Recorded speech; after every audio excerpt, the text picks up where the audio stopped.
Well, greetings and salutations, and welcome to episode 107 of The Other Side of the Ball.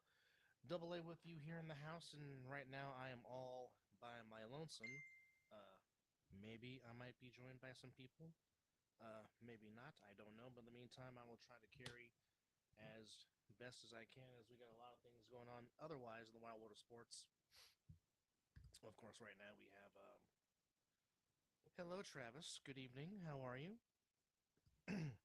Momentarily, I'll be joined by Derek Duncan, owner of the Nevada division, and hopefully Mr. Hammond from the Garden Green State will join me as well, and other cast of characters. But in the meantime, it's yours truly, carrying while watching Game 3 of the NLCS between the Mets and the Dodgers, which is scoreless in the top of the second. Well, I'm fine. Just got home from work, and now here I am doing the fun job, as I like to say, which is trying to entertain all you fans of the American Sevens Football League, if you will. Of course, we are on countdown as we are now in the halfway mark of October, leading towards the Winter War. And speak his name, he will be there, I think. I'm waiting for his face. And um, if it were to happen again for the second time since 2000, I'd be okay with that. Um, my onus is anybody but the Dodgers and Yankees. That's just how I feel. And joining us from the Evergreen Garden Green State from his house, best hair in broadcasting, the one, the only, Mr. One Corey Hammond. How are you, sir? I'm good. I mean, with the hair, it's every year I'm getting closer and closer to the Jimmy Johnson where I just kind of like push it to the one side and it's going to get frozen there for the rest of my life. And it's also getting whiter. So I appreciate the comment, but the compliment. But let's hear it in the comments. How bad is Corey Hammond's hair? 1 to 10, rate it. Well, We'll just see remember. what the fans think. Well, just remember the good book says, "With that gray hair comes wisdom, my friend." So pass that wisdom along. Yeah, it's like I tell my kids, you either win or you learn. And my joke is going to continue to be that I've been learning a lot these past 2 seasons. So you guys, so while you're stalling, so I could get on, and this is maybe the quickest that I've showed up for an 8:30 podcast. So I'm working quickly now as the fall winds. The heck, No, we're still in fall. I mean, winter as is the coming. fall winds down, right? So we're getting Yes. towards winter eventually. Yeah, we're counting down The towards Winter War. the boys of fall, my Pop Warner team, practices they're dwindling away before the end of the season. So when we don't have practice, I will be here on time. So thank you to the fans for showing up. And So, do you coach Pop Warner and high school? Do you do both? no, I once upon a time was offered the position to coach at a high school, Uh huh. but I wouldn't be coaching my kid at the time. So I kind of chose. See, it's funny. People would think, you know, Corey, Corey doesn't think about himself all the time. Um, Well, heck, he's got a but family I, and uh, kids. Come on now. I put my no. I'm just being self-deprecating. Eventually, the Vegas guys will change their mind and turn back into pro Corey. I'll will it. If there's a will, there's a way. But We'll try. I chose my kid's career over mine. So the good thing is that A7FL is in spring, or this whole fun ride would have never happened because I'd be coaching them and not playing. That's why I've never played semi-pro, by the way, because it's always in fall. And shout outs to New Jersey. You guys would be interested to know it is currently weather-wise, and I'm just gonna look up the factual evidence so I'm not I know it's. capping, as the Well, I know kids it's would say. 50. I know it's 54 currently in Flushing, Queens. It's 48. 48. So that is what you guys would say freezing. And I think I felt a breeze, so that might be hurricane force winds. And I shouldn't say that lightly, but as winter approaches in Vegas, I wonder what you guys would do in 48 degrees and a little chilly. but that's just me throwing a little shade to start the pod. Well, I'll tell you, being West Coast born and raised all my life, in California, we were used to having seasons. In Nevada, not so much, but I mean, for folks that don't get twisted, it has snowed in Nevada before, and I'm talking about Southern Nevada, not our brethren to the north in Reno. It had. I was Well, living. also if you go to San Francisco in the summertime, you're actually in the city, the Bay Area, just the greater Bay Area. Hmm. It's cold at night in San Francisco, period. Right? Well, Like, right now, normally this is where the Indian summer kicks in because normally it's relatively warm in the city by the bay right, because of. because the sun like gradually warms up the bay, Mhm. and then the breeze off the bay. So yeah, exactly. So anyway, But tonight's show, folks, is dedicated to special teams, if you will. So, yes. Corey, how did you come up with this concept of wanting to do a special teams tribute to the great special teams and Well, I think it's legacy of the MLB? the upcoming episodes of the other side of the ball are going to kind of capitalize on the work that the 3-on-1 podcast and Derek Duncan were doing last year, trying to put together A7FL top 50 and kind of working with the framework to so it's not just me. So shout outs to Big Rob Fabian, Matt Ryan. Those are my guys always. But some of the work that we were putting in for the previous season and then A7FL just kind of came up on us before we could complete it. Let's bring that to full fruition for the other side of the ball. And we're going to be bringing you the top 7, position by position, 7 sets of positions. Actually 8, because today's returner, there will be kind of probably a decent amount of double names. So it'll work out to be approximately 50 guys, and then us, myself, Derek, Chris Vera, Dub. If we get McCorkle in his ramblings around the country, Oh, if we get Knox, who we will get, we'll be breaking down the 50 to 41, 40 to 31, etc. until we give you guys, as the fans at home, players waiting to hear their name called, the A7FL top 50 of 2024. And I'm pretty sure, even though these guys might appear on the list in other spots, we may end up having a lot of what's up, Miz? The Mizzle and Dub Show. Check him out as he checks us out. So, to segue right into a little bit of a conversation, the pre-show with you guys was talking about top special team guys. So that goes for returners, but also Derek wanted to make sure, and as one does, that we give a little bit of love, even though they might not be as effectual to the game.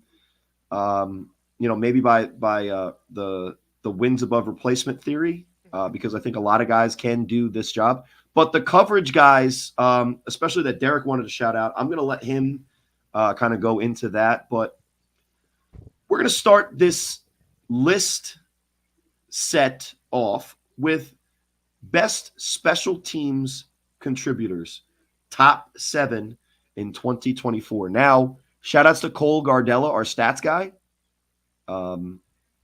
with the caveat that we don't have full stats from Ohio, Florida, and some of the Vegas games are missing. So that's on you guys.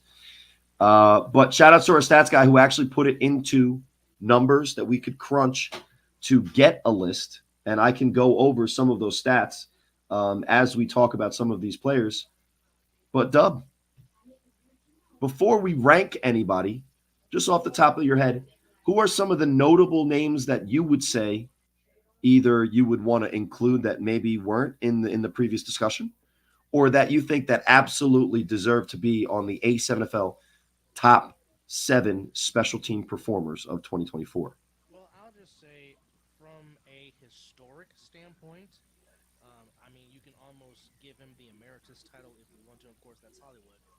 Ashante Weather, who you go, of Yes. course, one of the all-time greats when it comes to the art that is the 3-on-1. And of course, we go back to where one of the highlights was his kickoff return from last season on opening day on the first throw-off of the season. Yeah.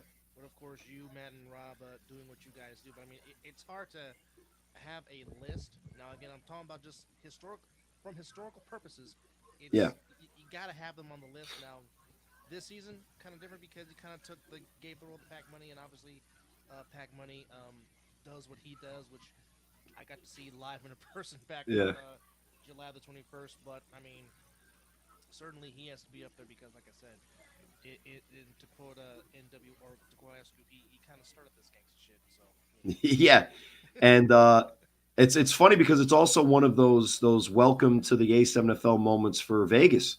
Now, the Force, not necessarily the Insomniacs, who are obviously now welcome wherever they want because they walk around with a double belt now, right? yeah, But that was also one of the returns. Yeah, that was one of the returns that kind of went like quasi viral in that BIC Force game from a couple years ago. And I think the one that made Sports Center was Kason Campbell, who, as Rob might say, has the hus hus. So indeed. And Suge Light is about to enter the building. there he is. We're in his Suge Knight. I'm sorry, I got my taco meat all hanging out. Let me button up here a little bit. Only on Death Row. Derek, welcome to the show. Well, thank you for having me, gentlemen. How's it going? Great. We just started to kind of do the honorable mention thing. So we're doing top 7 special teams, guys. I don't know if any of your guys make the list officially for our top 7, but I think this list can be a moving target because I think we left it a little open-ended in the group chat. But I also said, and I kind of, prefaced your appearance by saying that you wanted to definitely at least give shout outs to some of those coverage guys, which are very important.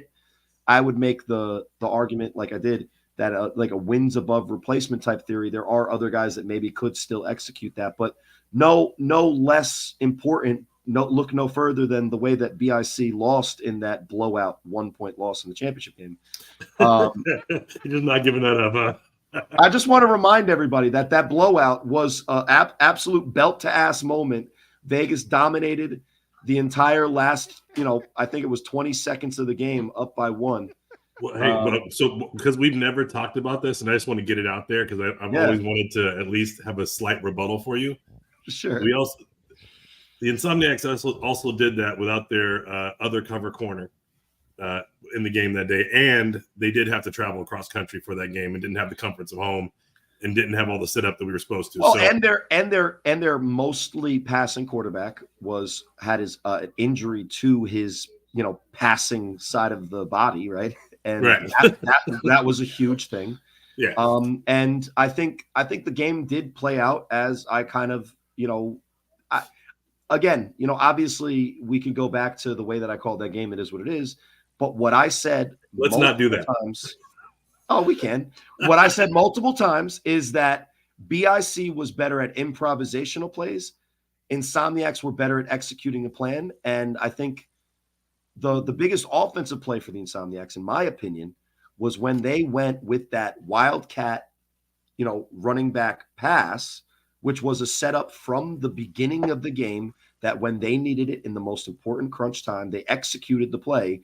And it was designed to perfection because guess who was wide open with no chance of getting tackled. That's a good point. But I would argue that almost cost them the game because had they kept just running the ball down BIC's throat and ran the timeout on the clock and scored with, 20, 30 seconds left instead of giving BIC the ball back with 3 minutes and for them to drive right down and score a touchdown, we wouldn't have the splash play of Danye returning to win the game. It would have been BIC trying to do the same, and we saw what happened when Zelly stepped up and was able to make those tackles, which is the primary reason why I want to talk about the cover guys, because Zelly, he and I were actually fighting on the sideline. No, not a lot of people know this story. We were fucking mad at each other, right? And he looked at me. He's like, "Yo, my bad. I'm about to show you why I do this. I'm gonna make covering special teams my specialty moving forward." And dude, he went in there and just laid that fucking hit. I'm like, props, Zell. Props, man. literally won us the game. I mean, honestly, won us the game. And now his motto is, "I just want to run through somebody." What happened to your volume? I don't know. Can you hear him, Corey? I can hear him. I thought it was my headset. It's just soft. It's just the dulcet tones. It sounded like you're about 1 decibel, and Corey's at the normal average. I don't know why that is. No, that's much better now. Yeah, so I think so that's one of the guys you were mentioning. It was Denzel Zelly Daniels, who, listen, one of the guys that was, stepped into relatively large shoes to fill early on in the season when David Clark wasn't around, was, if not a go-to guy, one of the major options in the pass game for the Insomniacs. So that, to me, is the impressive thing about cover guys on special teams. When you already or can contribute in another way, but you have the humility and you're humble enough to know that this might be one of those kind of gritty, grimy, dirty kind of plays that doesn't get a lot of attention, but is super important. Mm-hmm. Ask Mice Spice from BIC how that went. Shout outs to Baby Joker. That's fucked up. Listen, it was too good the one time one of the fans said it, so I have to continue going. Maybe he'll let his hair grow out the regular color, or what's her name, whatever her birth name is. I hate that artist. Just doesn't exist anymore. That would be much better. So you mentioned Denzel Daniels, great 3-on-1 cover guy, and it's been proven out when you watch the film, he makes the tackles, and when it mattered most, he made the tackle.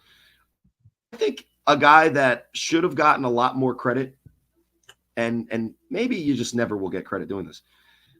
My guy Cannon from the Insomniacs too. I think he was a bigger factor in last year's championship game, right, because there were multiple tackles. Right, but there was multiple tackles, and he made them in open field against the Nightcrawlers in situations where a lot of people were expecting the Nightcrawlers to be the team that had the advantage on that 3-on-1. They did exactly. not. That coming into that game, it was very well documented that the 3-on-1 advantage was Nightcrawlers, and that they planned to be able to score on that play. Now, did they need it? No, they scored at fucking will, except for when the Insomniacs were able to turn them over. But that part of their game plan, and potentially what maybe could have wore down Mark Bagley, because he did have to run the offense every single play and then play defense every single play instead of having those big hitters on the returns. So I think cover guys are special. Shout out to Knox, the biggest throw off weapon. Him and Quattrell Huffin.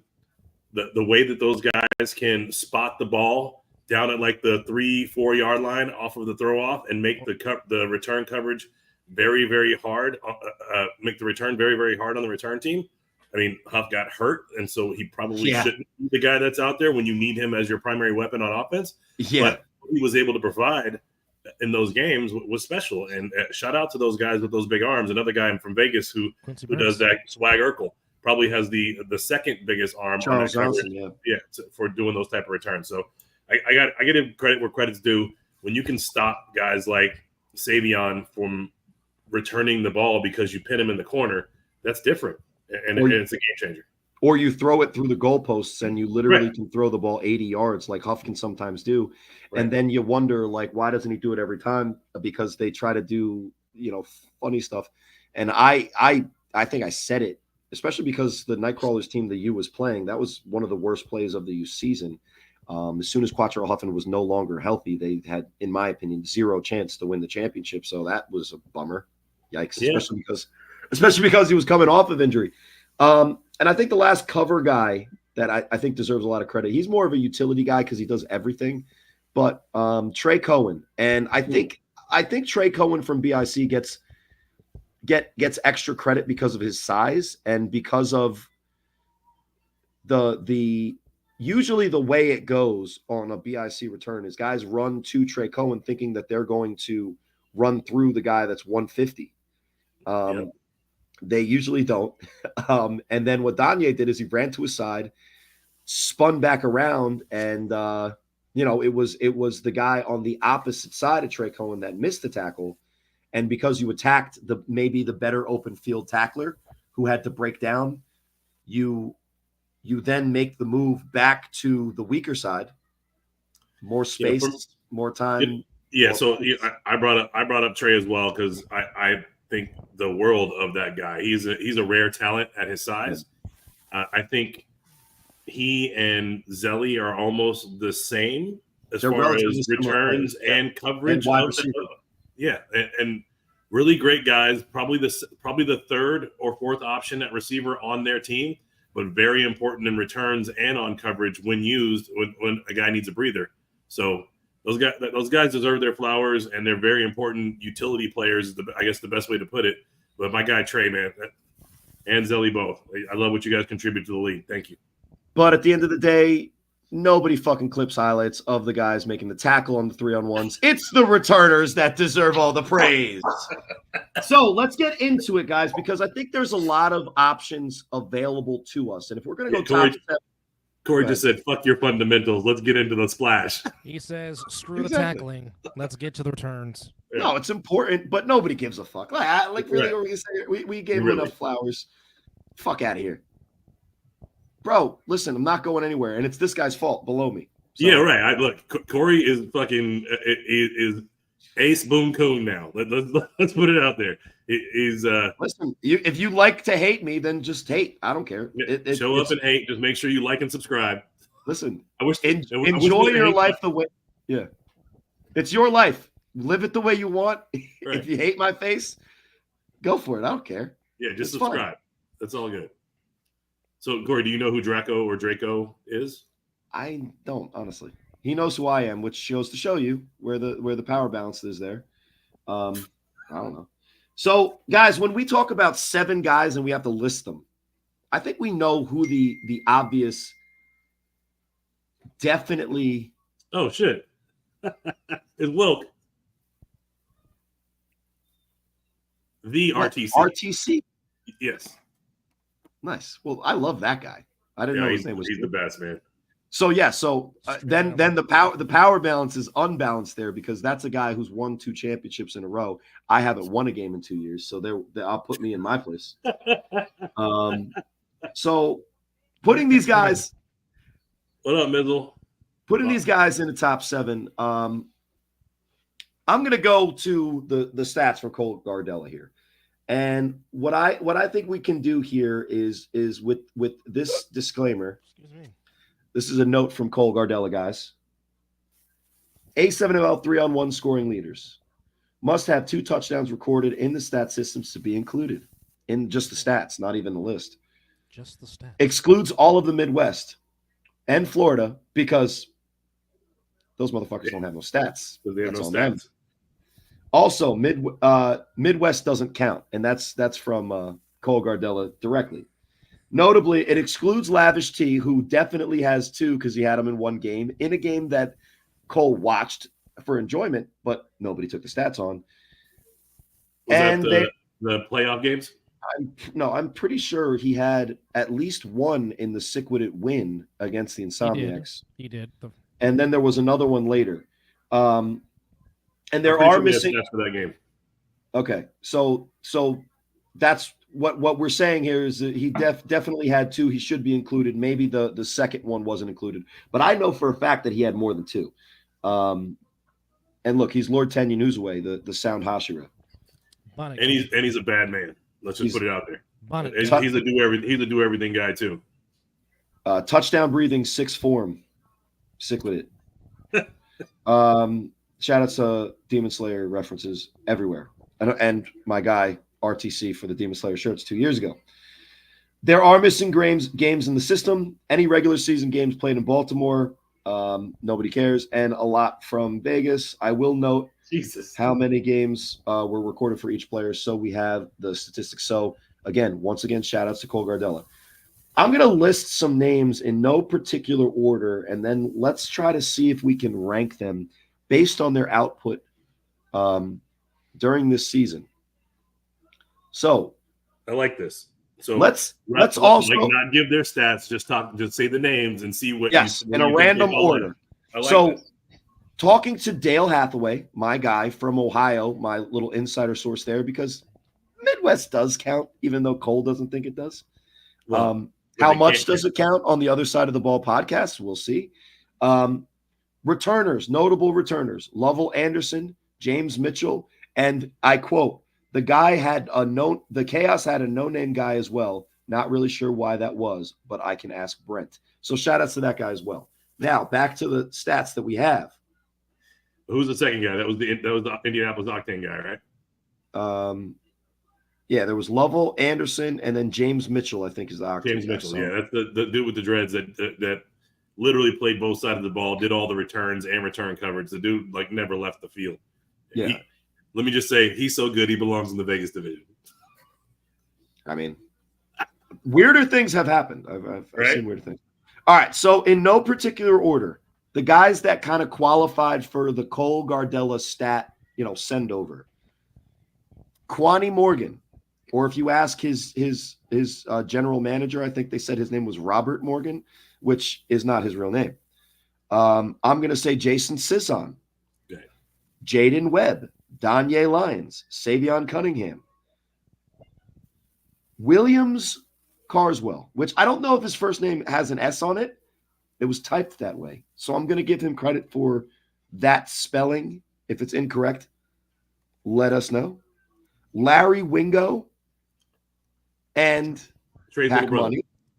Money. Yes, but no, not a white guy, and much younger, I believe. Could have been his son, honestly. His black son? Yeah, for sure. I don't know. Adopted. I don't judge. I don't kink shame. We're doing the adoptive son thing. It's happening.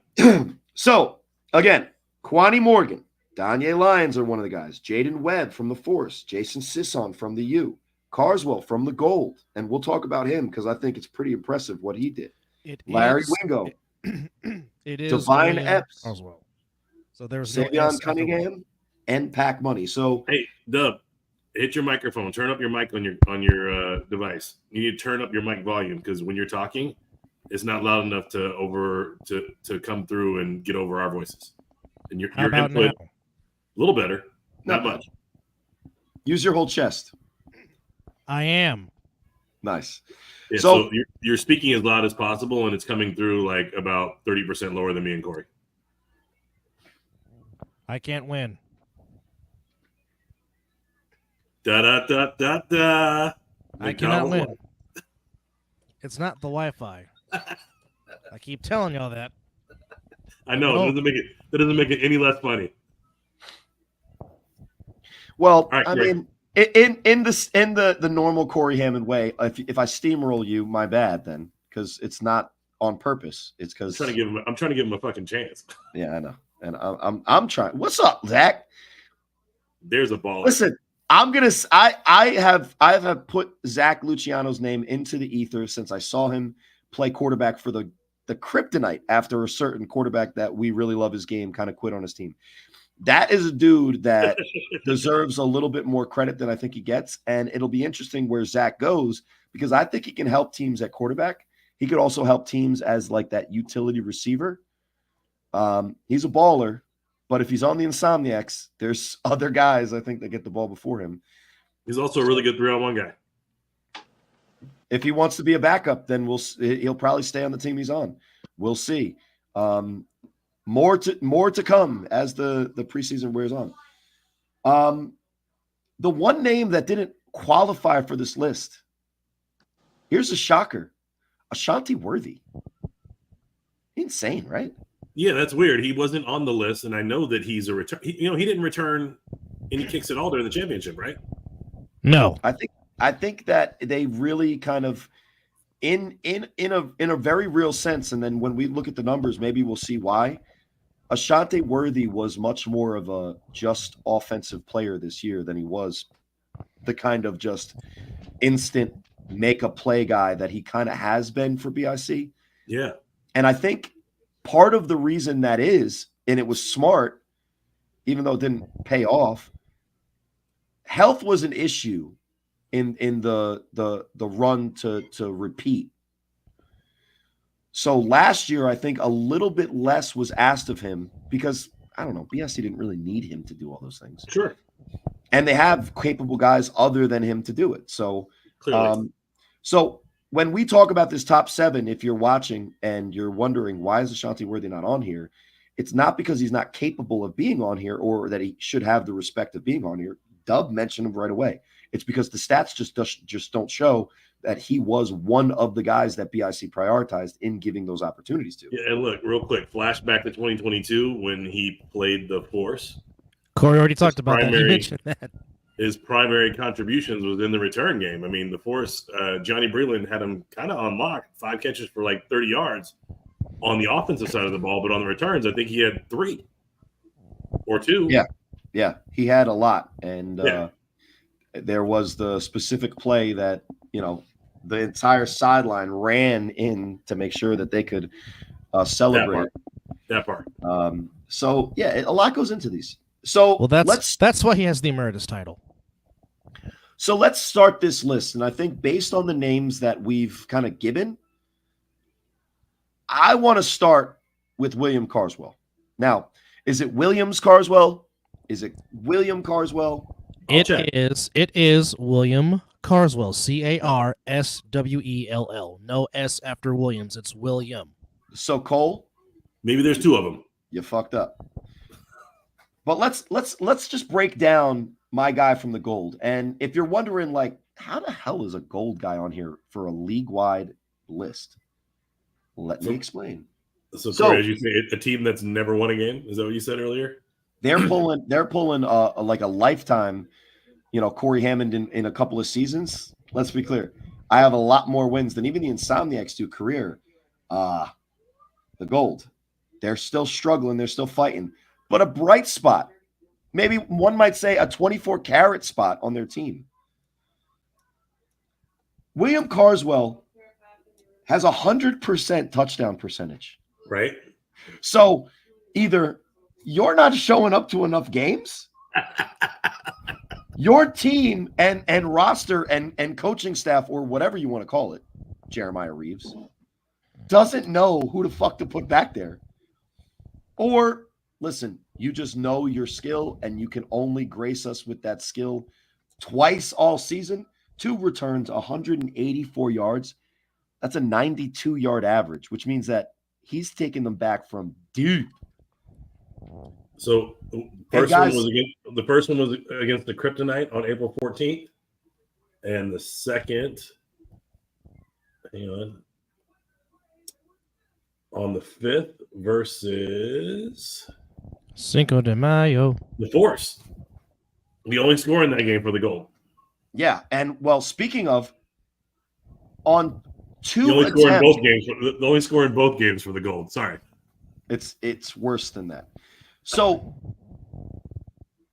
for only 2 times touching the ball in a scoring situation, William Carswell amassed 46% of the Gold's total points on the season. He has a gaudy average. He has the highest percentage of conversion on these 3-on-1s with a 92 yards per touch average and 100% conversion. Somebody give this fucking guy more chances, please. Well, keep this in mind. They only scored in double digits once this season. Listen, it was either single digits or a 2 shutout. Touchdowns is 50% of their output. 46, we could round up to 50. So here's an interesting stat. In the game where the Gold did score in double digits, he did not play. If only. Right. How much did they lose that game though by the game? It was 52-14 to the Pit Bosses. Okay, so I guess if only it still wouldn't have mattered. But bright spot, 24-carat spot, one might say, for the Gold. William Carswell with 100% conversion rate. Number 7. Number 7. The A7FL. Siete. Top 7 3-on-1 returners, because special teams is only going to be a list of returners. 2024 in the A7FL season. So that brings us to number 6, guys. Number 6. And listen. 6. Numero 6. Disagree, switch around, insert debate. But my number 6 guy, based on stats, but also based on overall just feel. Because I've seen this guy in person multiple times, and when it matters, this guy makes a lot of big plays. But on the 3-on-1, my guy Lavish T, Tierre Edwards, burst onto the scene, I think. Bonnet gang. In that fall championship for the Pit Bosses against Kryptonite. Yeah, when him and Cheetah had back-to-back returns. Some of those returns are a direct result of, I think, and not to be unfair, but a direct result of Vegas guys still kind of learning the way to cover that 3-on-1, which I don't think was as much of a priority. But the way that Lavish T kind of approaches the 3-on-1 is he's fucking shot out of a cannon. To quote Matt Ryan, he was Bullet Bill from the Mario Kart games, and he's 100 miles an hour of a guy that definitely works out more than you. with balance and grace, which is why he can avoid those tackles and still maintain full speed. I think the most important part of this is that Lavish T was able to be the explosive player that he was pre-injury. In this most recent fall, not the winter war coming up, but what we were still calling the fall for Vegas, playing for Sick With It, I think he was still getting his feet back under him. When we started to see him return 3-on-1s for touchdowns, we knew Lavish T was back. And that's my number 6. Number 6. Numero 6. For A7FL 2024. What do you guys think about that? Well, obviously Lavish makes an impact. And James B says, no, you aren't Wilk. Whatever that means. I think he's talking to our guy Draco. Which is look, I love Lavish in that spot because of the contributions he makes to the overall league, who he is as a human, what he's brought to the 3-on-1s historically since he joined the Vegas division. This season wasn't his best, self-admittedly, because he was still on the mend and getting his feet back underneath him, and he was still elite. So I think he deserves that position. It's like, I don't know, Stephon Diggs this year. You know what he's done his entire career. He hasn't really gone off yet this year, but you know what's going to happen. Mm-hmm. Well, according to certain Twitter feeds, Sam Darnold is he's the Emperor God quarterback of the Vikings. What is that? That silly meme? Yeah, so maybe it's coming for Stephon Diggs. I don't know. For at least 3 more days. Yeah. Well, we'll see. Shout outs to Sam Darnold. The Jets are really great at developing quarterbacks. Now I'm going to give you my number 5 guy, guys. Numero 5.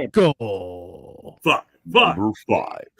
I'm not going to give you his name first. I'm going to do it a little bit differently. I'm going to give you his stats, and then I'm going to see if you guys can pick the guy out from just his stats.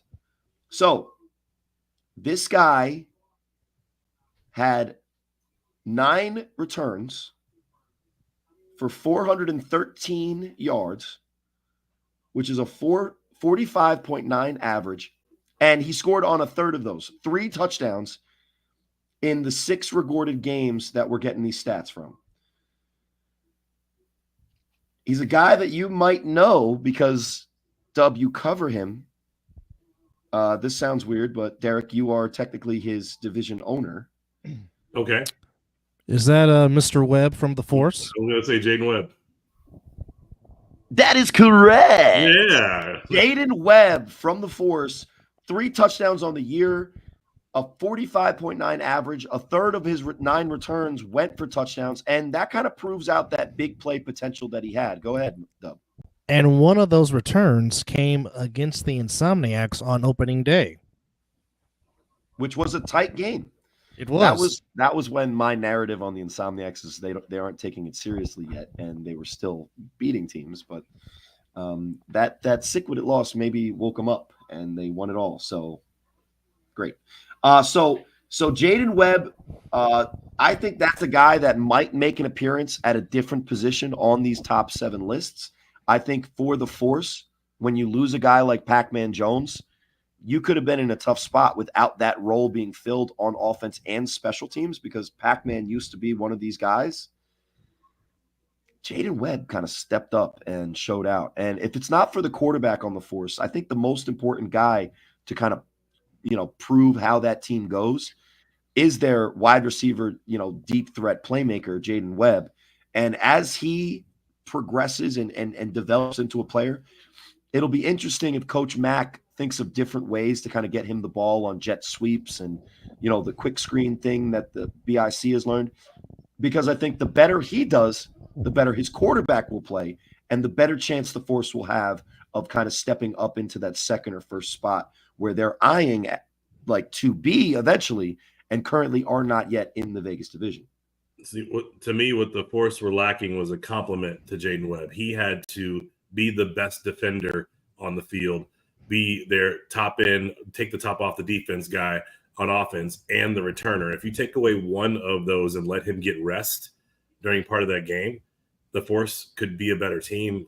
They just need one more guy, and I think he's so good on defense. I would hate to pull him off that side of the ball, but if they could get a burner on offense, a guy to take the top off the defense, that he would be more effective on the returns, even though obviously he was wild on the returns, but would give up less points on his side of the ball too. Jaden Webb is that guy. He was one of my picks for Rookie of the Year this year. He's a strong, strong player for the Force for sure. One of my favorites. And he makes the entrance in the initial top 7 of 2024 with number 5 spot. Five, 4. Cinco. Now, this next guy, let's do stats again. So in 6 recorded games, 20 returns, 736 yards, a shorter average, but obviously more of a volume with 36.8 average. My guy scored. Let me just check. Nope, I cut it off here. I'm pretty sure this guy had 5 touchdowns, guys. 5 return touchdowns, and he's number 4 on our list. And he's a rookie, by the way. Can you guys guess that Pokemon? Which returner? Rookie? Quanny Morgan. Derek says Quanny Morgan. Doug. I tend to agree with Derek. I want to say it is Quanny. That is correct. Hey, you guys are 2 for 2 on these. Hey, listen, for going 2 for 2, if you're watching this, subscribe. No, I'm just joking. That's No, please subscribe. Please subscribe, like, and share. I'm not going to be those people, but you should probably press the subscribe button. So Quanny Morgan, also known as Ghost at times, because he literally tried to go incognito in games we were trying to call his name. They say this is really how his name got to be Ghost. Well, no, he was Ghost because he literally didn't have a number on. He was wearing a blank jersey and a Scully, white Scully. So we couldn't say that he was any kind of other type of thing. What's her name? It's not a she. Oh, that's worse. It's not a he. It's a nobody. Are you watching the game behind you? I'm just keeping tabs. Okay. You're looking at it like there's love in your eyes. You must be watching the Los Doyers. Yes, because I want them to lose so badly. And how'd that go for you last time they were supposed to lose? They won, right? Well, they haven't won in 4 years. So I like. No, I meant in the last series. Didn't they win the last? What series? hat are you wearing? A Mets. A Mets hat. Oh, I didn't realize you were bi-coastal. My bad. No, I collect baseball hats. Well, Charlie Batch did go around the league a little bit. For sure. For sure. Most notably Detroit and Pittsburgh. I don't know if he spent any time on the West Coast, though. No, I don't think he did. On vacation. You're pulling off your Geno Smith. There you go. From the Jets to the Seahawks. There you go. New York to Seattle. Bi-coastal. Sam Darnold. Bi-coastal. From USC. Listen, the only one that's left, the only one that is left is for Zach Wilson to pop up somewhere and start throwing for 4,000 yards and 4. Well, he's a backup in Denver. He's in Denver, backing up Bo Nix. He's gonna wait 5 years apparently. And what Sam Darnold, this is the 9th year in the season, right? The 9th year in the league, right? No, because he Seems like it. he was 3 years, and then they went to friggin' what's his name? Zach Wilson. Rodgers? Oh, Zach Wilson. No, they drafted Darnold. Correct. A 7 too years. young. Listen, they drafted Sam Darnold. A too young, right? Need an extra year in college. Tell me if this sounds familiar. A too young, looks great at the combine, athletic, quick throw over the football, but not exceptional accuracy or arm strength. West Coast quarterback whose competition was a question, was given the keys immediately, and was turnover prone very early on his career, And saw ghosts. and was immediately given up on as soon as his team thought that they had a better option. Wait, am I talking about Sam Darnold or Zach Wilson? Or Geno Correct. Smith. Or Mark Sanchez. I mean, Geno Smith missed out his opportunity at quarterbacking for a good team because he and check the film on this because he made a bet with DK Pally, and because he's a dickhead and for the Jets, he got punched in his jaw, and Ryan Fitzpatrick went 10-6 that year. So good job, Geno Smith. Oh, I didn't know about the knockout blow. That's crazy. Oh no. He had a bet, and because he didn't pay his bet, a 5th round draft pick outside linebacker that later got cut punched him in the jaw, broke his face, and he was out for 7 weeks. And that's when Ryan Fitzpatrick stepped in and won that job. Damn. Yeah, And so that's And won 10 games and still missed the playoffs. Go figure. That's insider info right there. Go figure. that's how you jet, guys. That's So how Sam you jet. Darnold, 2018 New York Jets. So he's in the league 7 years now. So he had a coach. He had some love in San Francisco. Goes to Minnesota. Finally gets it done. And So beats my team. Number 4, Kwani Morgan. Numero cuatro. All right, Quattro. so now we're going to 24. get to some heavy hitters, guys. Number 3, I'm going to give the stats again. You tell me Numero who it is. tres. In 9 recorded games, 26 No. returns. 9 games. Okay. So somebody made the playoffs. 26 returns. 1,084 yards returned. Oh, 41 I know points exactly what per this yard. is. I remember these stats. 7 touchdowns on the season returning. 7 in 9 games. Our number 3 returner is Derek Duncan. The 3-on-1 returning scoring championship player, Pac Money. Marcellus Pack. And in an election year, you're always going to need Pack money. Returner, Baltimore guy, BIC, Marcus Cole. You fumbled the fuck out of that bag. So shout outs to my Watchmen guys. So he All right, I'm fumbled not gonna because he get let too him walk in the division. No, because last year, my guy Marcellus Pack, and this is for the fans. Marcellus Pack in a situation, there was an opportunity for potentially Marcellus Pack to come back and be a part of, let's say maybe a Baltimore team, maybe not. Maybe it's just conjecture. Nothing that I'm saying is 100% true. It might also be true that somebody told Pack Money, nah, it's fine. No big deal. No. And those types of decisions sometimes come back to bite you. And that's why a guy decided, maybe with scorn in his heart, maybe with a little bit of a vendetta, to drive 3 hours to every game to be a utility running back, wide receiver, returner for the at that moment Northeast favorite, BIC. And the Watchmen did not have anyone even close to fill those shoes in a lot of different areas. No. The one thing the Fumbled Watchmen back. was missing was top end speed. Well, listen, any team could use Pack Money speed. I You mean, guys but- saw it in person.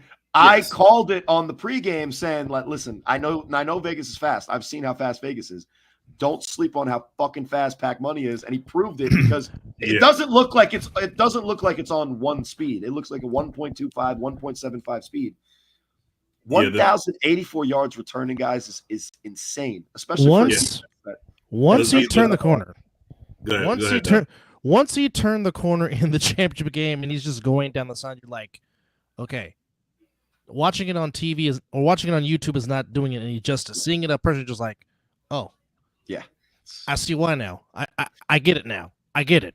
Yeah, that speed is elite. I can tell you that after the first 3-on-1 return, all three of those guys never saw the field again on a return. The Insomniacs put in the A+ team instead of the A team. I mean, because those are the guys that did the returns for them for the most of the season, all season, and it wasn't going to be enough for the rest of that game. They're like, no, sorry, we have to have our defensive starters and offensive starters on the field for this return now. And listen, go ahead, Doug. No, but I will say is on one occasion, because go get a Trey Fleming is not a part of the 3-on-1 at all, and then his little ode to Knox throwing it in the air and making Pac Money fumble kind of changed the trajectory of BIC's 3-on-1 return game in the title game. Yeah, it was amazing. Well, and that's part of that execution thing is what the Insomniacs were able to do is make adjustments, have a plan, do the kind of the lost football things that when me and Matt and Rob have that our coach is good in the A7FL thing, and Rob is just like, no, of course not, and I'm like, that's bullshit. Listen, adjustments matter, and those were some of the adjustments. But that Vegas has the speed. Don't get me wrong. It's just I think going into that game, I don't think anybody from Vegas thought that Jersey would have that type of speed. And let's be clear, it was Baltimore that brought that type of speed, even though some of the Jersey guys are that fast. Well, I mean, but look, I know Cizon, I know Cohen, I know Ashanti all have that kind of speed. Not using that role as frequently. Two of the guys, Cizon obviously is, but they've got that type of speed. Oh yes, and Cizon actually, I actually put on as like the guys that should be on, like could be on this list. And he's definitely a dangerous, playmaker. And early on was an MVP candidate. I think the shame was when Quattro Huffin got hurt. The Jason Cizon experiment kind of like died by the wayside, especially because he wasn't used in the later rounds of the playoffs. But there's a lot of fast guys across this league, even in divisions that we aren't mentioning.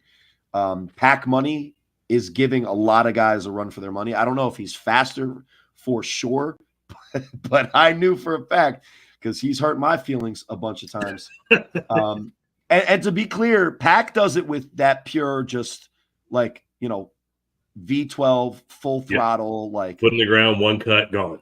Like 1967, fast back, like GTO, like Mustang or Shelby, GT350 type of speed. Like this is horsepower. I think what's missing, and just to kind of put a little bit of a comparison to it, the way that Pac Money returns it, he sets it up by going one way, makes the cut, hits the corner, he's beating you with speed. The way that Ashanti Worthy does is a little different because his strength, like per his size, his pound for pound strength, and his balance, as well as his acceleration. It's footwork. People touch Ashanti Worthy. They can't get him down. That's the little bit difference there. Nobody touches Pac Money when he's returning it. I mean, Ashanti will run through tackles. You can't arm tackle that dude. Period. No, never. Ask my guy Abe Albana, who's been done the dirtiest of all dirties. I don't know. Is he on the clip that keeps going round and round with the force with the fucking face smush? No, and the other guy getting his knee tore up. Like no. What happened to Abe? And listen, he made a tackle like this as well. What happened to Abe is he got the one hand on Ashanti as Ashanti's juking. Abe is grabbing his jersey. Ashanti spin moves a different defender while Abe is still attached to him. Oh, I've seen that clip. That's insane. All right. So that brings us to our final two guys of the list. And let's have a discussion about it because I think we started this discussion, Derek. And I think there's a lot to be said for both of these guys. And then it's how do you prioritize the importance of when or what or whatever, right? Yeah. And so I'm just going to give the stats for the next two guys, and then you guys tell me who they are because I like the way that this is set up. So for one guy, 4 touchdowns, 16 returns, 732 yards, 45.8 average, scored 4 touchdowns. And that's in 5 recorded games. And our other guy in 7 recorded games, only 9 returns, 512 yards, a 56.9 average, but 5 touchdowns on 9 returns. That's a 55.6 percentage. And that's probably not including some of the other games that weren't in here. Right. And the guy you're talking about is the guy that I look at OTT and go, why are you not having him return every fucking kick? And then the answer is they've got 2 other guys that return kicks for touchdowns almost as frequently. So, but I don't know. But we're talking about Savion Cunningham clearly as the guy with the 56-yard average. He is right, and it's just to be clear, in 7 recorded games, 9 returns.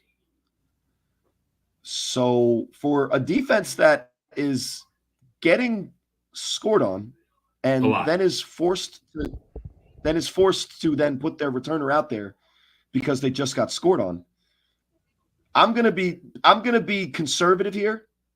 Maybe an asshole, maybe not. Comments, fans, you decide.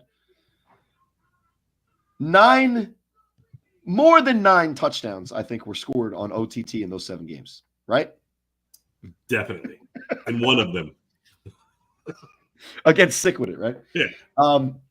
So Savion Cunningham is one of them. And then the other guy, to let's battle this top 2 out. In 5 recorded games, 16 returns, 732 yards, 45.8 average, 4 touchdowns on the season. That'd be Mr. Lyons. Potential consideration for league MVP, Danya Lyons. Well, especially if you want to do the finals MVP style, right? Right. And I think that, to me, I feel like that would be more of a like, hey, let's say that he's like the most outstanding player of the playoffs, because I think he missed so many regular season games that, but anyway. So Savion has more touchdowns, less touches. Danye has maybe the most important and maybe the most clutch. And this is blasphemous because once upon a time, one of my favorite plays in A7FL history, a guy named Kareem Moon won a playoff game, had 8 broken tackles on a 3-on-1. So do the math. I'll do it like Marshawn Lynch, huh? For the U. Well, listen, when there's only 3 people on the field, to have 8 missed tackles, like broken tackles, is saying quite a bit. Also pulled his hamstring on the play. Oh, wow. And defeated the then Pennsylvania Immortals in the semifinals of the A7FL playoffs. I believe that was 2016. But those 2 teams played each other back to back in, a bunch of different things. But for us to say that Danye Lyons had the most clutch 3-on-1 return ever, I don't think is an understatement, and I don't even think it's inaccurate. There's no better moment to have a great 3-on-1 than to bring the belt to the ass finally for the 1-point victory over Vegas. I mean, over New Jersey. Yes, 1-point blowout over BIC to win. So if we're doing the top returner of the year, gentlemen, who do you pick of those 2 guys? Because I think Pack obviously is up there, but I think we have to include Savion because of the percentage, which is insane for him to have 5, 2 less than Pack, and Pack had 26 attempts at it. Savion had 9 attempts at it with 5 touchdowns. 26-7, great, right? Look, 9 and 5. So for me, Save gets the nod for one specific reason. He is the weapon for OTT. Everyone, when they go to play OTT, is planning and practicing to try to slow him down. And still, his average return is 55 fucking yards. That means they're likely starting with the ball at the 40-yard line every single time. And for OTT's offense, that isn't that great. That's the opportunity they have to get in the end zone if he's not scoring. The dude is special when everyone's looking out for him, when everyone's trying to stop him. And that, for me, puts him over the notch. I will not take away anything from Donye. His return game is clutch. One of the best players in the league, one of my favorite guys to be around. But when it comes to just straight return guys, if I have to pick one to score me a touchdown, although Donye did it, Savion wasn't available that day, and I'm pretty sure he could have got it done too. Now Dub's in the hiding mode there. Right. And so Dub. Okay, good. So Dub, we got one vote of the three of us for it to be Savion 1, Donye 2. Where do you land on this issue?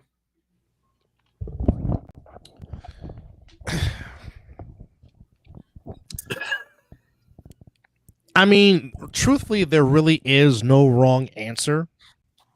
But truthfully speaking, because Donye is so valuable on offense and on defense, it's hard not to appreciate not appreciate his value because he's so valuable in other realms of his team. But to pretty much piggyback what Derek said, Savion is it, or as you like to say, Corey, he is him. He is him when it comes to the throwing. I mean, we go back to the year before, last year. He literally was half of the scoring for the team for the entire season, and not like my guy Carswell was for the Gold by scoring only 2 touchdowns. Correct. He was say what you want about OTT. They could score sometimes. Yeah. Like, he was responsible for half of their points in 2023. That's hard to comprehend when half the time he touches the ball, he scores. That's insane. And and you still try to neutralize him. And at times you do. It's like, okay, you may get him a couple of times, but he will respond by getting you maybe 2 to 3 more times because he's just that. It's an art form when he's out there doing the 3-on-1 return. It really is an art form. It's almost like poetry when you watch him make the return because it's like, okay, why are you? It's very much Pac Money. Yeah, and he's so fast, and he's just strong as fuck with a ton of balance. His balance is like Ashanti Worthy without the strong lower body. Like he's crazy. And honestly, when he ran the 40 and only ran 4.52, I was shocked. But he's not a 40 runner. He's a guy that's a straight up. Let me get a little speed rolling, and then let me put my foot in the ground and get that extra gear. That's not recording the 40 time. So. But his balance on the sideline is what impresses me the most because it's like, for sure. How is he not out of bounds, and how is he maintaining his balance? Because you got defenders trying to, in a sense, knock him out of bounds, but yet, again, the footwork, as we like to talk about when it comes to returns and quarterbacking, but it's just his footwork and his balance, and to stay at full speed is just, like I said, it's poetry to watch. Well, and when we talk about Pac Money, we talk about the top end speed, and I think he might be, in my opinion, from what I've seen, because I've seen them, like in person, both of them. I think Pac Money is actually top end speed faster than Savion. I think so too. Savion's superpower is his explosiveness, his acceleration. Mm-hmm. Nobody, in my opinion, nobody that I've seen in real time can get to full speed as quickly as Savion. And you really can see it on the offensive side of the ball when they do things like quick screens or he catches the ball in traffic, because as soon as ball in hand, he's already blazing past people. Now, very Tyreek Hill like. Yeah, and it's instant speed. And I think he has the ability to juke. I think he has the ability to run pretty good routes as a wide receiver. I think he has decent vision. But more than anything, if you give him any type of seam, he's exploding through that fucking thing like he's shot out of a nuclear powered cannon. And to me, it's interesting that you guys went that way. I probably should have went second because then there would be a little bit more build up to it. I gotta disagree because of all of the things of guys on this list, right? Attempts doesn't seem like it should be an important statistic. But especially when you're on a team like OTT, and this is maybe like a call to action for Savion a little bit. But when you know that you're the guy, even if there are other guys that can do it, being the guy that says I got to be the guy right now. It's my time. I need to do this because we got to get back in this game. For him to have only done it 9 times, recorded on the stats. Now, listen, we could look back at the stats and maybe we missed a couple or whatever it is. I think that is the glaring number to me that takes, for me, Savion to number 2. Now, I'm not going to put him even past Pack because that percentage of scoring 5 touchdowns, which is second in the league on only 9 attempts, is out of control. It's just insane. All right. So real quick, if we could combine the Ramses, they combine for 5 touchdowns on the same team. Keith and JoJo. Which one had 3? Which one had 2? So JoJo had 2. Robert had 1. Oh. There's 3 brothers. Okay. So it's 2-1-2 then. Yeah, 2-1-2. Well, speaking of JoJo, check this out. Yeah, so just ping him with it. Yep. Or throw it straight up in the air. High. Like that. Into the night. Oh boy. Oh my goodness. JoJo Ramsey, he is gone. Wow. Babe. Have it in the archive, so why not play it? Well, and let's give guys credit, and maybe all right, that's not good coverage. It's just shit coverage. No, but weird. No, but what it is go ahead, Dub. Corey, let me set it up. There was a double penalty. They Correct. were throwing the ball. I saw from the 35. From the OTT 35, and we were all told, like, dude, just throw the ball up in the air so high that you're there to catch it. And they were, and they didn't cover him. He dropped the ball. It hit the ground, which A, it's anybody's ball at that point. B, one of the things you'll see on 3-on-1 touchdowns is when the ball is kind of over pursued by the coverage team, you leave the field wide open because you only have 3. If nobody's playing safety, that first guy misses. It's not even a foot race at that point. There was nobody facing the direction that Ramses was running, even at half speed. And you're not going to catch somebody unless he just pulls a full Don Beebe. And if you don't know who that is, it's because we're all old here. And I know, Dub, you know who Don Beebe is. Oh yes, ask Leon Lett. Well, hang on a second. Exactly. How many touchdowns did shout out to Cole Ardella say Savion had? 5. The answer is 10. Yeah. So according to who though? I'm not saying it's wrong. I'm not saying it's wrong. That's what I said. I'm looking at the stat sheet right now for Savion Cunningham. He had 0 in the first game, 1 in the second game. Oh wait, no, that's 2020. Okay, that's never mind. Yeah, that was last year. Okay, my bad. Well, no, and look, he gets 10, right? He gets 10 if he has those same returns that those other guys got the other 5. That's 10 that's 10 for the team. So maybe we give him credit for being a humble guy that's sharing the ball and keeping his guys involved in the game. And it's tough to play the A7 when you're struggling to win games at the clip that you want to. OTT is not one of these teams that, struggles to win any game. I think that they do have the success here and there, obviously.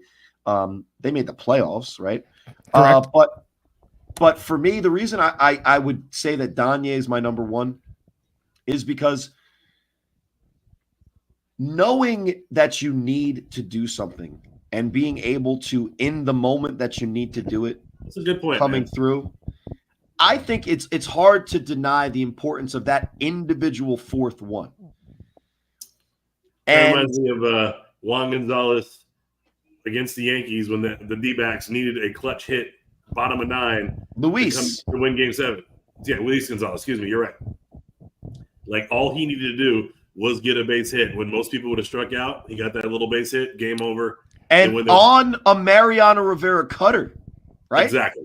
So it's And listen, jammed, and he was jammed on He his was jammed. hands because Yeah. he broke his bat, and it blooped over Jeter's head Yeah, because to do it because the when you infield know was you in. need it, and everything's on the line. Yeah, it's literally the exact. It's literally the exact same fucking thing that we just said. Because Yep, listen to the names that you just said that he had to overcome in the moment that he had to overcome, and even in a Vegas blowout over Jersey, you can't take away how important that fucking play was. Obviously, none of these conversations that anybody is having about the A7FL right now are being out loud talked about if Danye Lyons doesn't rise to the occasion with extra pressure, with extra expectations, with extra, just like, I don't know, the hope of an entire huge fucking city and maybe an entire coast riding on his shoulders at that moment. To me, that's my pick. So what we'll do what's is crazy? On the sideline, no one was expecting him to return it for a touchdown. We were just like, get us close. get as much as yards as you can. For 16 seconds, we got 2 plays, bro. We're gonna end this shit anyway. And Well, he got the again, end zone, like- I'm like, oh, like that? Okay. It's like once Baby Joker collided with his teammate, and then Danye cuts back to the outside, and then It's you see over at that point. the It's over whole at that entire point. sideline just okay. Like, I'm on the far sideline on the deep end on the field. You pulled You know, out a 52. You pulled out a highlight for a 52-18 game where a guy just had blown coverage. Can you at least pull up the fucking greatest clip return of all time? Sure, And shame Baby Joker once again where he deserves because he sure fucking because prioritizes because it goes a little something like this. ladies and gentlemen. Winter is coming. And he can make something magical happen here. And there goes the ball. It's going. It's going. You're a fan. Battles will be won. Hold on now. At the 30, and he Who's going to take victory? and that's what championship points matter. It's time for war. And then he looks into the camera and goes, I'm him. I'm I'm him. really him. I'm really Well, him. He ended the previous championship game with an interception. Yes, Mhm. yes. I mean, You I have to guess change his he name is. to Danye Walk-Off Lions. Well, like I said, he made Scott McCorkle look like Nostradamus because Scotty did say That shit's still Danye's- crazy. Danye's gonna walk it off, And- That shit's still crazy. and I'll be doggone if he didn't make him look right. And I'm just gonna say, and I might be biased, as we've talked about. That's a hell of a fucking call by our little booth there.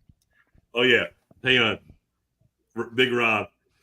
In disappointment, but still trying to be excited. He's Mhm. making it happen. No, listen. I spoke for the booth to be the fucking homer guy, right? And those two guys did a great job of calling a great game. I cracked my little Jersey bias. My bad. Fucking Vegas guys, like, well, you wouldn't do it the same way. Fucking bastards. Anyway. But what did I say at the end? That's what championship points matter. And listen, I knew when to butt my little 2 cents in, and not that I'm being biased again. You know what's But funny? in that clip, it sounds fucking cool to me. I don't know. Yeah. Not me. did The sound cool. whole thing. What's funny is when people were talking about how biased you were during that game, I was like, what you guys don't understand is if you didn't listen to the podcast the night before, Corey was literally in the championship game still arguing with me about how this game would go when I wasn't there to have a rebuttal. That is exactly, like, literally everything you were saying was in response to the shit I said the night before. I thought you said Vegas that New Jersey didn't have speed. Pack Yeah. money into the end zone. Yeah, that was the worst that I got. Let's also be fair. I criticized Sterry Codrington, a quarterback that I respect very much, is a personal friend of mine, because he fucking sucked at times in that game as well. I also gave shit to fucking Scooter because he couldn't throw a fucking spiral. Was he No. injured? Sure, but get better. He couldn't throw one before. He couldn't throw one before he was injured either. Well, we're gonna play a game later on, and just maybe a little known fact. We might want to look this up. Who do you think had more passing yards against the BIC defense? The 0-7 Corey Hammond or the 2-time champion Scott Hamilton? I don't know. Who had better weapons? It might have been Juice. No, Juice didn't have more yards than me.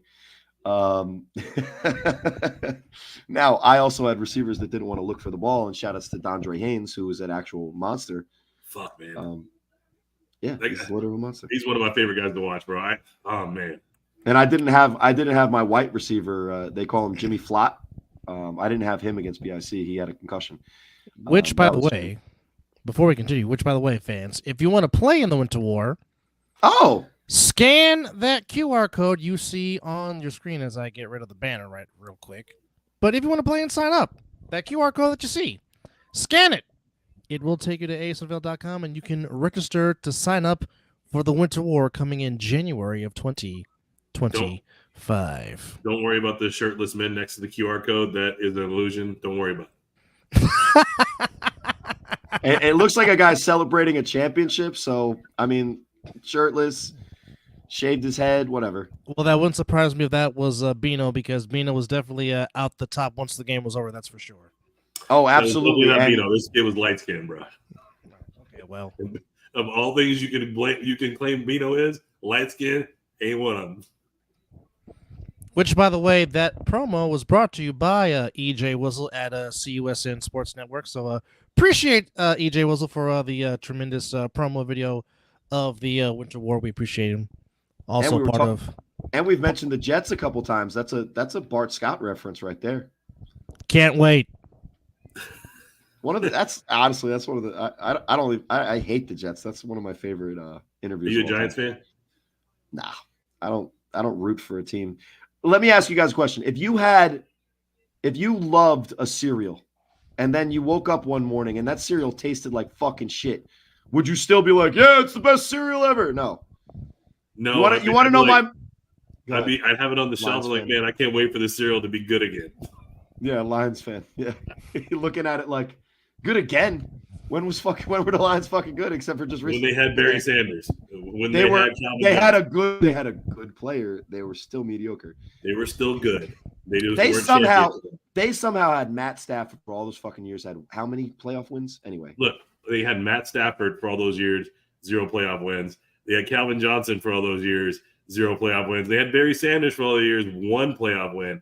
We like literally 3 Hall of Famers with 1 playoff win between them all. And now, bro, they had Herman. They also had Herman Moore and Scott Mitchell. Herman Moore, Johnny Morton, Brett Perryman. Yeah, Scott Mitchell was no slouch. That guy was ass, but he worked. He was not ass. He wasn't good. He was no slouch. Buns. He was buns, bro. Give me back my Rodney Pete. That dude was a beast. Yeah, I did like Rodney Pete. Oh baby, man. When they picked up Scott Mitchell, and he turned out to be who he was. Once they wanted Dan Campbell to be the coach, and he also came from Miami, I was like, oh fuck, here we go. Well, that's a great segue because this one turned out good. When you asked me what team I root for, when I was a kid, right? My dad, I live in New Jersey. My dad is a transplant from the Bay Area, San Francisco. Really? He grew up. You say your dad was trans from San Francisco? Transplanted. No, a transplant. Oh, transplant. Got it. I know when you say San Francisco, things come into question. That's right. not where my lineage goes. My dad actually played catch because he lived right by Stanford, right? He lived in Palo Alto. So he lived next to the campus of Stanford. He played catch with both. He played catch with both Jim Plunkett and John Elway. Oh, wow, that's cool. Child. Yeah, and he was there in the corner of the end zone for the Dwight Clark catch. Oh, wow. Never forced 49ers or Giants or baseball Giants fandom on me.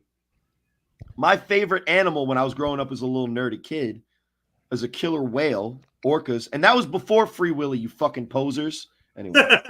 Well, heck, I am from Vallejo, California, where we have Marine World Africa USA and had the And Killer Whale I- Dolphin Show. And they had the killer whale that comes up and does the little little display Shamu. on that little platform. Shamu. No, that's Mhm. not Shamu. It's a different But name. that's but that was SeaWorld in San Diego. But Little known fact, not that this has anything to do with it. I got a front row seat to see that killer whale when I was a kid because my grandmother, look it up, wrote the book for how to train search and rescue dogs for dummies. She's literally the writer of that book, trained Dobermans for FEMA search and rescue, was at 9/11 on 9/11, Oklahoma City bombing, Wow. earthquakes, worldwide tsunamis. Shirley Hammond and David Hammond worked for FEMA because he was a retired engineer that made it, whatever. So I actually was at Marine World Africa USA within reach of the killer whale. So killer whales, not a whale, actually a dolphin, Orca. right? My favorite animal was the dolphin. So I was like, I'm going to root for the Dolphins. My favorite player of all time is Dan Marino, greatest That makes a quarterback lot of of all time. sense. Fuck you, by the way. Anyway. So after an entire career of Dan Marino, it's 1999. My favorite player retires. The Vikings said that they wanted him to be the quarterback instead of Dante Culpepper. And Dan Marino, like a real, true throwback player, said, I just want to retire with the one team. It would be nice to play with Minnesota, but my heart is in Miami. I'm going to retire here and call it a career. Great guy. Never won a Super For the Bowl. love of the game. Greatest throwing motion, quickest release of all time. Threw for 5,000 yards when you were able, as a corner, to tackle receivers. Don't have to go into Dan Marino. Look it up. If you don't know who he is, you're basically shouldn't be allowed to play on football. The greatest quarterback to never win a Super Bowl. Yeah, that caveat. So anyway, so in 2000, do you guys know who the quarterback was for the Dolphins that my dumb ass had to root for all season? Jay Fiedler. From Dartmouth. Now, say I what you remember want that about in my 2000. Jesus Christ, Dub. Yeah, Dub is. I knew Dub would know. So let me paint the picture for you. I am going through a rough season as a Dolphin fan, and my favorite player of all time just retired. And I'm sitting there in my Dan Marino jersey watching Jay Fiedler, manage a game. Lamar Smith, the running back, set a record for attempts in a playoff game Against 50. the Colts. Against the 50. Colts. Not yards, attempts. So their quarterback handed the ball off a record number of times. They score a touchdown. They do the thing where they talk, right? We all know. I do it sometimes. They're talking about how he's a game manager from Dartmouth, so smart, Ivy League. Here's Jay Fiedler on the sideline.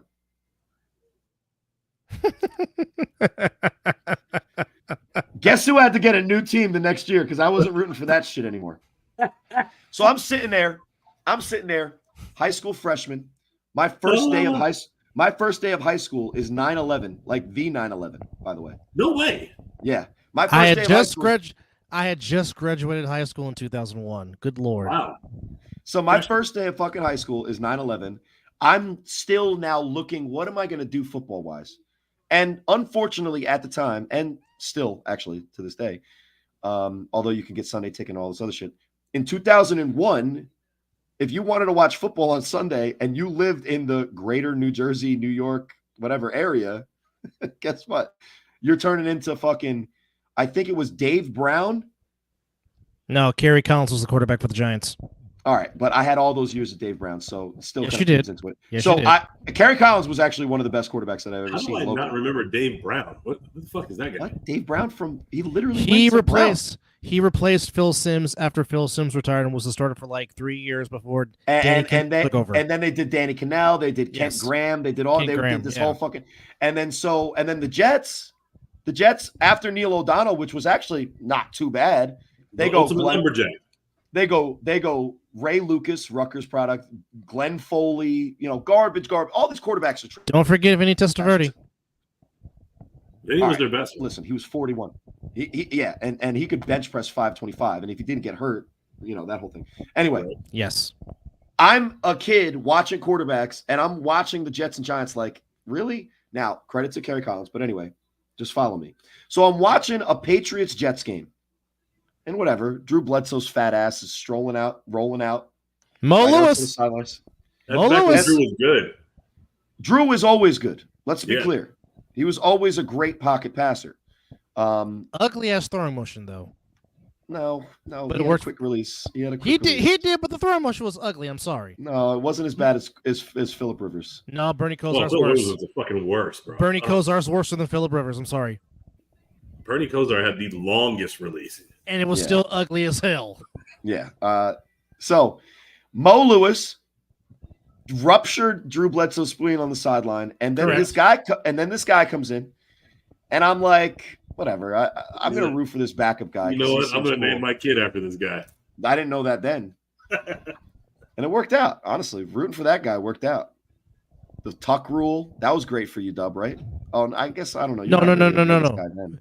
It's a good thing Mizzle's not on air now because Mizzle will be giving you the business right now. Yeah, you I know. can't say tuck rule in front of Mizzle. That's like that's like actually tucking in San Francisco.